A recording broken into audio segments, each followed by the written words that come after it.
ॐ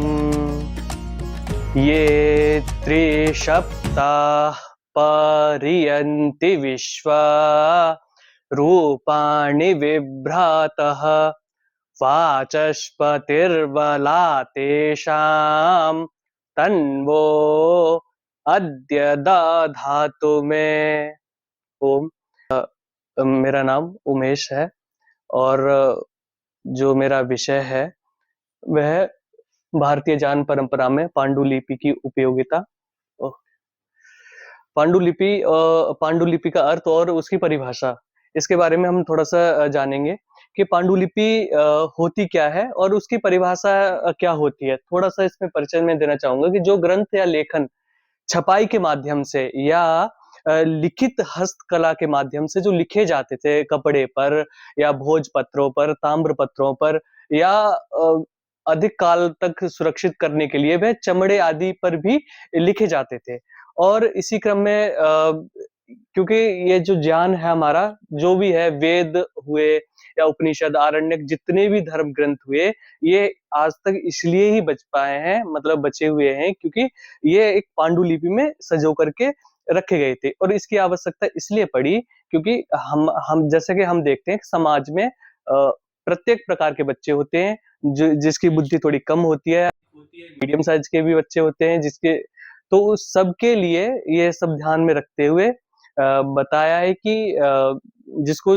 पांडुलिपि की आवश्यकता है, लिखित में चाहिए वो लिखित में है, और जिसको जिस हिसाब से, जो बच्चा जिस हिसाब का है उसको उसी हिसाब से मिले।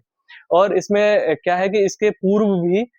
जैसे परिभाषा में दिया है कि कृत्रिम लेखन सामग्री पर हस्तलिखित रूप में सुरक्षित किए गए ग्रंथों का दस्तावेज ही पांडुलिपि है। क्योंकि प्राकृतिक जो भी चमड़े की खाल है पशुओं से मिलती है, वो प्राकृतिक उसमें वातावरण में आ जाती है। पेड़ की छाल है, ताम्र के ये भृज पत्र हैं,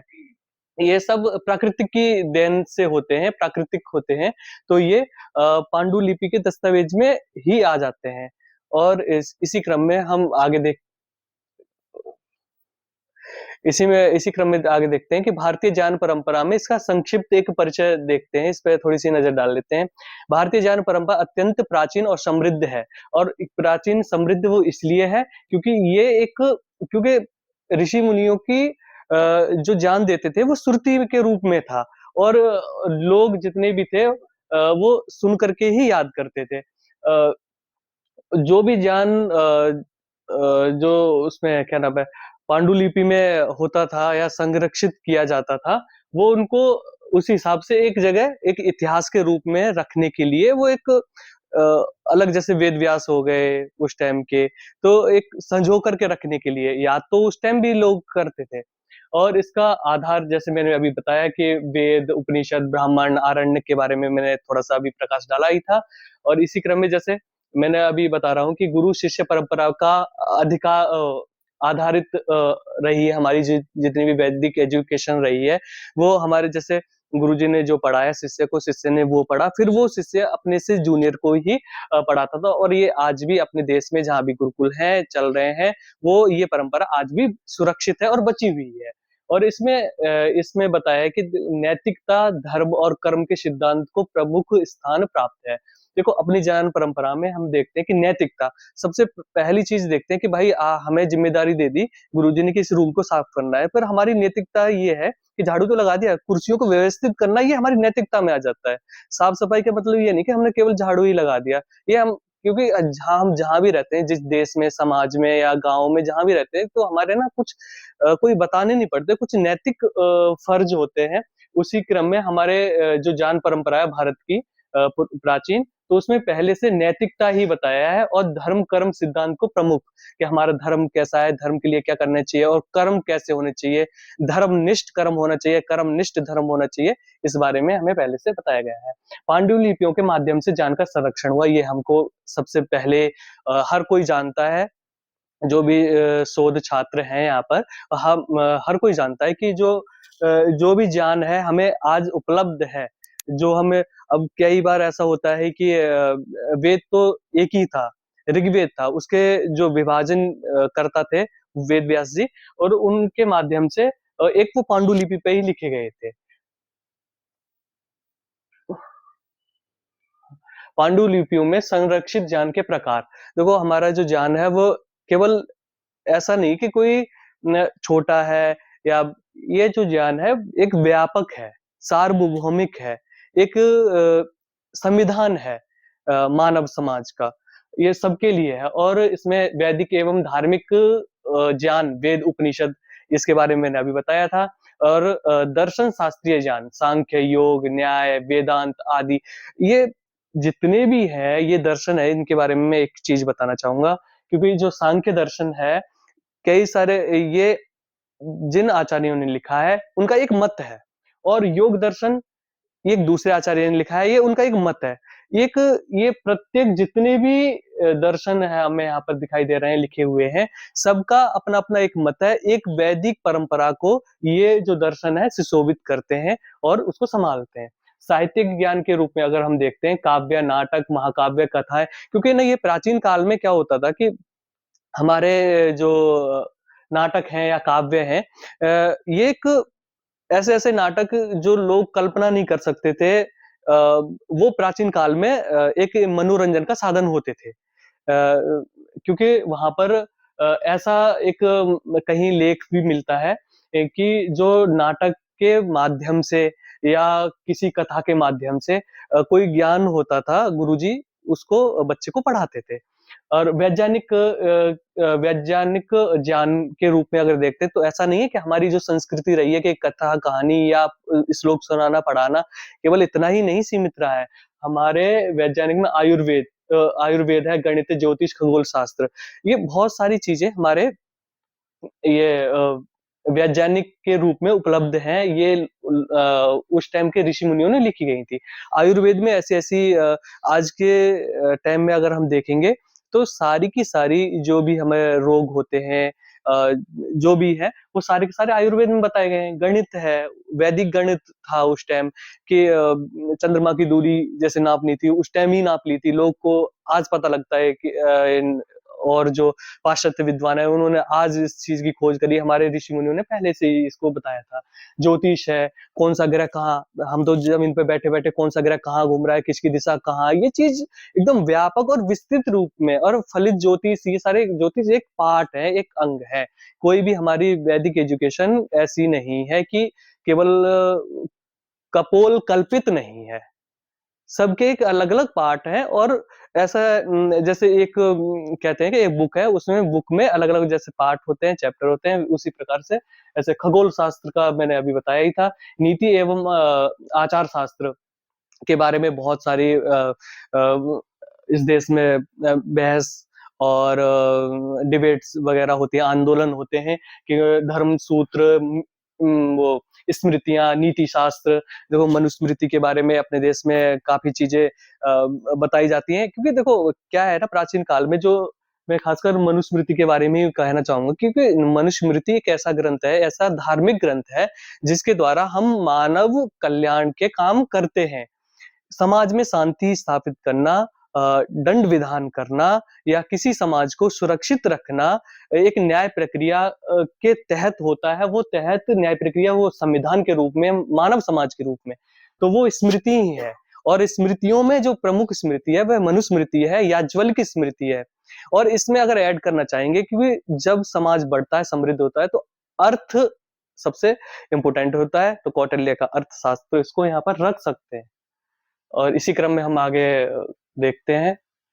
हाँ, गुरुकुल परंपरा में पांडुलिपियों की भूमिका क्योंकि गुरुकुल परंपरा में इसलिए है क्योंकि ना पहले हमारे देश में गुरुकुल ही चलते थे, ठीक है? तो इसमें पांडुलिपियों की क्योंकि गुरुकुल में जो भी है या पांडुलिपि है तो अभिलेख ले लो, अभिलेख भी हमें ऐसे ही मिलते हैं कहीं प्राचीन बौद्ध मठों में या कहीं-कहीं स्तूपों पे मिलते हैं। मतलब ऐसी जगह जो लंबे टाइम तक रहें और जो ये पांडुलिपि रही, ये गुरुकुलों में जो आचार्य विद्वान लोग रहते थे, वो लिखते थे। शिष्य को पढ़ाते टाइम या उन किसी भी प्रकार से उनको जो भी चीज़ इम्पोर्टेंट होती थी, वो लिखते थे उस चीज़ से। क्योंकि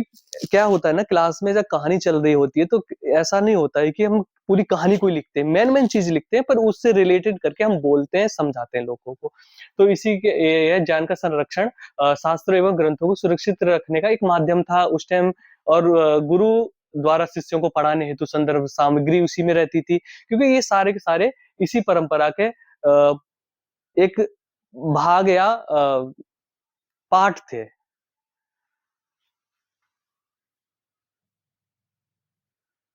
क्योंकि मैं इसके बारे में थोड़ा-सा बताना चाहूँगा कि ये वेद है। वेद शब्द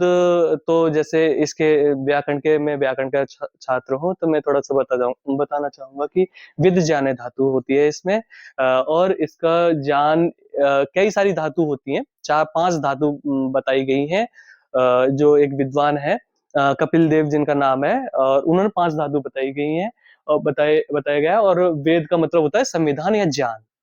ठीक है? और इसी क्रम में हम आगे देखते हैं पांडुलिपियों का ऐतिहासिक विकास कि पांडुलिपियों का जब कालक्रम बढ़ता है भाषाएँ चेंज होती हैं, संस्कृतियाँ चेंज होती हैं, तो वो किस प्रकार से चेंज होती हैं क्योंकि हर एक संस्कृति का, हर एक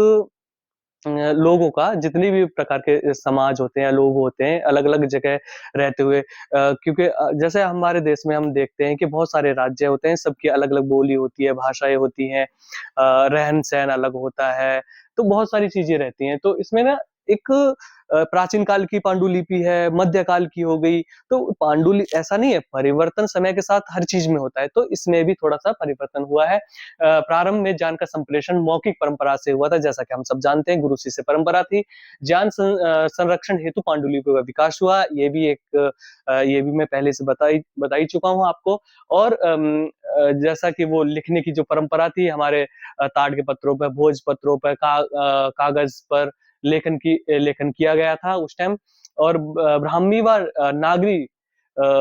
जैसी लिपियों का प्रयोग हुआ। देखो क्या है भाषा और लिपि में मैं थोड़ा बताना चाहूँगा क्योंकि जो प्राचीन ब्राह्मी लिपि या नागरी इनसे प्रमुख जैसे संस्कृत है, देवनागरी लिपि आती है, संस्कृत है, मराठी है, हिंदी है, उसकी जो मेन जो लिपि होती है वो नागरी लिपि रहती है। देवनागरी शायद नाम है उसका, वो होती है और धार्मिक व वैज्ञानिक ग्रंथों की रचना हुई इसी लिपि में, पांडुलिपियों में ही हुई थी, क्योंकि पहले हिंदी को थोड़ा ही कोई जानता था, केवल सीधा पांडुलिपि से हस्तलिखित था सब कुछ और मुद्रण युग में पांडुलिपियों का महत्व घटा था क्योंकि ना वो जब हम देखते हैं प्राचीन काल को, उसमें जो सिक्के होते थे, उसपे पांडुलिपियाँ के उस लैंग्वेज में लिखा रहता था, पांडुलिपि वाली में, ऐसे सिक्के आज भी प्राप्त होते हैं और वो उस टाइम ना जब थोड़ा-सा कम प्रभाव हुआ था उन सब चीज़ों क्योंकि वो इतनी आम सी हो गई थी ये पांडुलिपि उस टाइम, तो इसका उपयोग था वो थोड़ा-सा घट गया था उस काल में। आधुनिक काल में इसका संरक्षण किया जा रहा है इसमें सारे के सारे जो भी है सरकार सही, चाहे विश्वविद्यालय सही, चाहे जितनी भी स्वतंत्र शिक्षण संस्थाएँ हैं, वो सब काम कर रही हैं इस विषय पर। और इस इतिहास के बारे में मैंने इसके सर बताया ही था और इसमें थोड़ा-सा बताना चाहूँगा कि देखो पांडुलिपियों का संरक्षण एवं संवर्धन था कि इसको संरक्षित कैसे किया जा सकता है। तो इसमें था कि पांडुलिपि को ये नॉर्मल सी चीज़ें हैं कि नमी, धूप जो जैसे हम किसी चीज़ को रखते थे, किसी बुक को रखते हैं, तो हमें ध्यान रखना चाहिए कि उसमें हवा ना जाए, जिससे हवा जाएगी तो वो नमी पकड़ेगी। नमी पकड़ेगी तो वो ज़्यादा लंबे टाइम तक नहीं सर्वाइव कर पाएगी, 10-20 साल में वो खराब होने लगेगी। अगर हवा नहीं है, वहाँ पर कोई चीज़ रख दी है, तो वो लंबे टाइम तक सुरक्षित रहेगी। और जैसे रासायनिक उपचार द्वारा संरक्षण से बचाव जैसे ऐसी जगह रखना चाहिए कि जहाँ पर मतलब ऐसी कोई चीज़ ना रहे तरल वाली, उससे हमें बचाना चाहिए। डिजिटल प्रतिलिपि और इसका निर्माण वगैरह ये सब करना चाहिए। धन्यवाद।